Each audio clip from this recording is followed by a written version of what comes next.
আসসালামু আলাইকুম সবাইকে স্বাগত জানাচ্ছি সোহাইবাস ডায়েরি চ্যানেলের আমার আজকের ভিডিও। আশা করি আপনারা সবাই ভালো আছেন। আলহামদুলিল্লাহ আমিও ভালো আছি।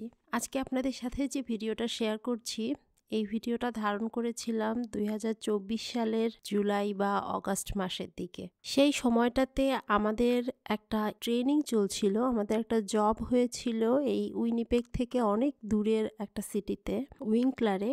আর সেখানেই আমাদের জবের ট্রেনিং সেশন চলছিল। আমরা এন্টারপ্রাইজ থেকে একটা কার ভাড়া করেছিলাম বেশ ভালো উচ্চ দামে, কারণ ওখানে যাওয়ার জন্য কোনো পাবলিক ট্রান্সপোর্ট ছিল না। তো সেই কারটা নিয়ে আমরা উইংক্লারে গিয়েছিলাম এবং সেখানে সারাদিনের ট্রেনিং শেষে যখন আমরা খুব এক্সস্টেড ছিলাম এবং ভীষণ টায়ার্ড ছিলাম, আর ওই দিনই ছিল আমাদের লাস্ট ডে আমাদের ট্রেনিংয়ের, তাই ট্রেনিং শেষ করে আমরা গাড়িটা নিয়ে ফিরে আসার পথে উইংক্লারের পাশেই একটা শহর আছে, ওই শহরটার নাম হচ্ছে মর্ডেন, সেই শহরে গিয়েছিলাম। সেখানে যাওয়ার পরে দেখলাম যে ওখানে খুব সুন্দর একটা পার্ক আছে। পার্কটাকে বলছে ওরা মডার্ন বাইক পার্ক। তো এই পার্কের মধ্যে অনেক সুন্দর গাছপালা, অনেক নাইস একটা নেচার ছিল। তার পাশাপাশি এই পার্কে যারা বাইক রাইডার আছে ওদের জন্য একটা খুবই সুন্দর স্পট ছিল। তখন কিন্তু ঘড়িতে সময় ছিল সন্ধ্যা 7টা থেকে 8টা এরকম সময়, কিন্তু কানাডাতে সাধারণত সামার টাইমে অনেক দেরিতে রাত হয়, মানে সন্ধ্যা হতে হতে রাত 10টা বেজে যায়। সেই কারণে কিন্তু তখনও রোদ ছিল এবং পরিপূর্ণ দিনের মতো একটা আবহাওয়া বিরাজ করছিল। ছোট ছোট বাচ্চা বাচ্চা কিছু ছেলেরা দেখছিলাম যে ওরা সাইকেল নিয়ে এখানে খুব সুন্দর করে ওদের প্র্যাকটিস সেশনটা করছিল। এত চমৎকার লেগেছে ওদের মানে বাইক রাইডিংটা, এবং সেটা সত্যিই খুব চ্যালেঞ্জিং এবং কঠিন একটা মানে প্র্যাকটিস ছিল। আমরা টিভিতে যেরকম শো দেখে থাকি ঠিক ওই রকমই একটা শো এর মতোই কিন্তু এখানকার এই বাইক রাইডিংটা ছিল। এবং আমরা যেহেতু খুব এনজয় করছিলাম, এজন্য ছোট ছোট ছেলেগুলো ওরা আরও আমাদেরকে দেখে আমাদেরকে দেখানোর জন্য সুন্দর করে আবার এই যে দেখেন এই জায়গাটাতে কিভাবে ওরা এখানে ল্যান্ড করে সেটা আমাদেরকে দেখালো। কানাডায় যেটা হয় যে কানাডায় যারা কিশোর তরুণ এরকম ছোট ছোট ছেলে মেয়ে ওরা অনেক জেন্টল হয়, অনেক ভদ্র হয়, যার কারণে ওদের মানে আন্তরিকতার লেভেলটাই অন্যরকম। এখানকার মানুষ নেচারের খুব কাছাকাছি থাকে, তো তারপরে 8 মাসের মতো উইন্টার থাকে, ভয়ঙ্কর রকম ঠান্ডা, তাই এখানে মানুষের মধ্যে একে অপরের সাথে বন্ডিংটা কিন্তু খুবই ভালো। ও স্টার্টিং এখান থেকে, ও মাই গড, দেখছো কি স্লপ, কত ঢালু, আর এটা আবার টাইলস দিয়ে করা।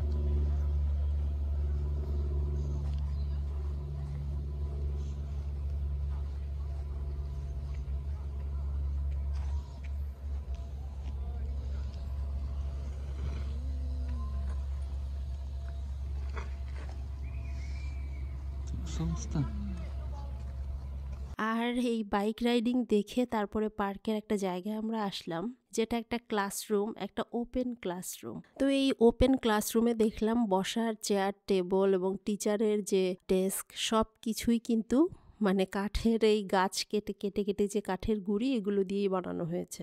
সেটাও খুবই ইন্সপায়ারিং ছিল, আর জায়গাটা খুবই নিরিবিলি ছিল। এর মধ্যে আবার দেখতে পেলাম কিছু স্টুডেন্ট এবং অনেকেই বই খাতা নিয়ে এসে এখানে পড়তে বসে গেছে। কানাডাতে আসলে 8 মাসের যে ভয়ঙ্কর ঠান্ডা, তখন কিন্তু বাসার বাইরে খুব একটা কোনো অ্যাক্টিভিটির সুযোগ নেই। মোস্ট অফ দ্য টাইম আপনাকে 4 দেয়ালের ভেতরে থাকতে হবে, যার কারণে এই সামার সময়টাকে সবাই খুব এনজয় করতে চায়। এই সময়টাতে ঘরে থাকার চাইতে বাইরে থাকতেই বেশি মানুষ পছন্দ করে। তো এই জন্য বই খাতা নিয়ে লেখাপড়ার, সেটা স্কুলের বই খাতাই হোক আর গল্পের বইই হোক, সেই বই নিয়ে কিন্তু পার্কে চলে আসে সবাই।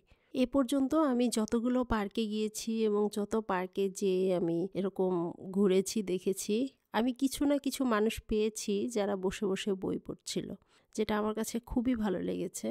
আর এই দেশে আসলে বই পড়ার প্রবণতাটা খুব বেশি, সবার মধ্যেই বই পড়ার অভ্যাস আছে। আর এখানে যে লাইব্রেরি আছে ওখানে গেলেও দেখবেন অসংখ্য মানুষ বসে বসে বই পড়ছে। মোস্ট অফ দ্য টাইম এমন হয় যে ফাঁকা চেয়ারই পাওয়া যায় না। আর কথা বলতে বলতে আমরা এখন পার্কটা পুরোটা ঘুরে ঘুরে দেখছি। এখানে একটা ছোট্ট সাঁকোর মতো দেখেন, সেখানে সাইকেল চালানোর ব্যবস্থাও আছে এবং হাঁটাও যাচ্ছে।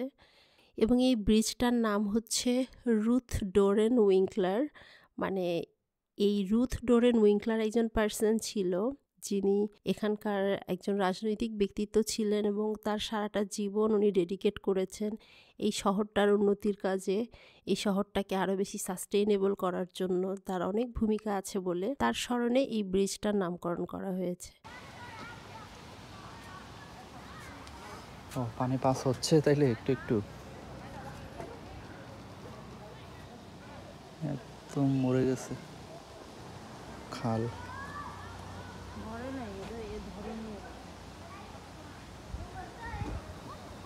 কেউ খালে কিছু ফেলে খাল মেরে ফেলে না, আর দেখে যা বুঝতেছ না এটা মরে যায় না, এই খালি এরকম। খুবই সরু না? ও সরি।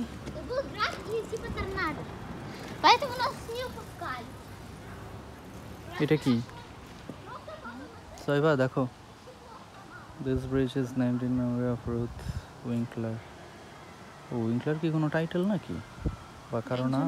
নাম, হ্যাঁ। Life dedicated to service June 22, 2008।